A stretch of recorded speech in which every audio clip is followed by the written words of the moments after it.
श्री हरि बोलो। ग्रंथराज श्रीमद्भगवद गीता जी की जय। भगवद गीता अध्याय 12 श्लोक 15 एवं 16।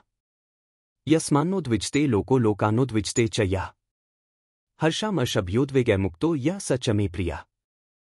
वह व्यक्ति जो न संसार को परेशान करता है और न ही संसार से परेशान होता है, जो उल्लास, ईर्ष्या, आशंका और चिंता से मुक्त है, वह भी मुझे प्रिय है। ऐसा व्यक्ति ईश्वर को प्रिय है जो ईश्वर पर भरोसा रखकर शांत रहता है, बाह्य गतिविधियों से अप्रभावित रहता है और ईश्वर की साकार अभिव्यक्तियों के रूप में सभी के लिए प्रेम का अनुभव कर अपने दिव्य एकत्व की प्राप्ति को प्रकट कर सकता है। ऐसा प्रेमपूर्ण योगी परमानंद के रूप में ईश्वर की अनुभूति कर इंद्रिय उत्तेजनाओं, असार सुखों, स्वार्थी ईर्ष्याओं, क्षुद्र भयों या सांसारिक चिंताओं से मुक्त होता है। एक सांसारिक व्यक्ति जो असामंजस्यपूर्ण स्पंदनों द्वारा स्वयं को और दूसरों को निरंतर अशांत रखता है, सृष्टि के मंदिर में दिव्य परमात्मा की उपस्थिति का अनुभव नहीं कर सकता। सदाचार प्रायः सूक्ष्म और नम्र होता है, एक शांत प्रभाव और समर्थन जो जीवन को स्थिरता और सुखद समृद्धि की भावना देता है, जिसका स्रोत प्रायः अनदेखा रहता है और प्रायः गंभीरता से नहीं लिया जाता। आश्चर्यजनक रूप से इसके विपरीत बुराई प्रायः इतनी ढीठ और इसके परिणाम इतने अप्रिय या पीड़ादायक होते हैं कि इसकी उपेक्षा करने की किसी भी प्रयास का यह विरोध करती है।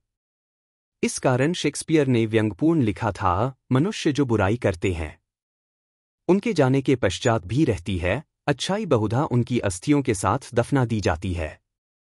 यदि हम गीता में वर्णित दिव्य गुणों से भरे तथा राक्षसी प्रवृत्तियों से रहित एक विश्व की कल्पना करें तो हमें वह सृष्टि प्राप्त होगी जो प्रिय ईश्वर ने अपने पुत्रों के लिए सोची थी। श्लोक 16। अनपेक्ष शुचिर्दक्ष उदासीनो गतव्यथ सर्वारंभ परित्यागी यो मद्भक्तः स मे प्रियः।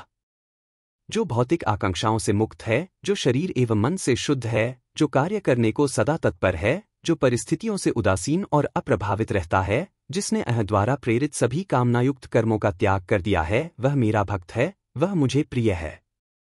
एक योगी जो परम लक्ष्य तक पहुंच गया है, उसे कार्यों को करने या स्वार्थपरता में निहित मानवीय उद्देश्यों के साथ किसी कार्य को प्रारंभ करने की आवश्यकता नहीं होती।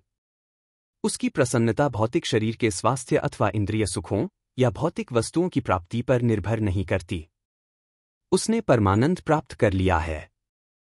ऐसा व्यक्ति अपनी एवं दूसरों के सेवार्थ, आध्यात्मिक एवं भौतिक कार्यों को करने के लिए सदा तत्पर रहता है और इस प्रकार सब में विद्यमान ईश्वर की सेवा करता है।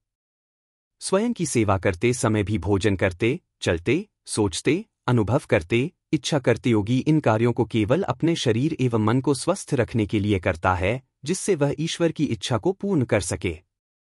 वह दूसरों की सेवा, आभार अथवा उनसे लाभ प्राप्त करने के लिए नहीं करता, अपितु उनके शरीर रूपी मंदिरों में निवास करते ईश्वर को प्रसन्न करने के लिए करता है। एक योगी जो अपनी आत्मा को ब्रह्मा के साथ सदा संयुक्त रखता है, उसे उदासीन कहा जाता है, अर्थात जो स्पंदनशील इंद्रिय अनुभूतियों की पहुंच से परे रहता है। इसलिए शरीर और मन के कष्ट उसे उद्विग्न नहीं कर सकते। भौतिक वस्तुओं पर किसी प्रकार की निर्भरता अथवा उनकी इच्छा उसके शाश्वत संतोष की अवस्था पर आक्रमण नहीं करती। बोलो ग्रंथराज श्रीमद्भगवद गीता जी की जय। जय श्री कृष्ण।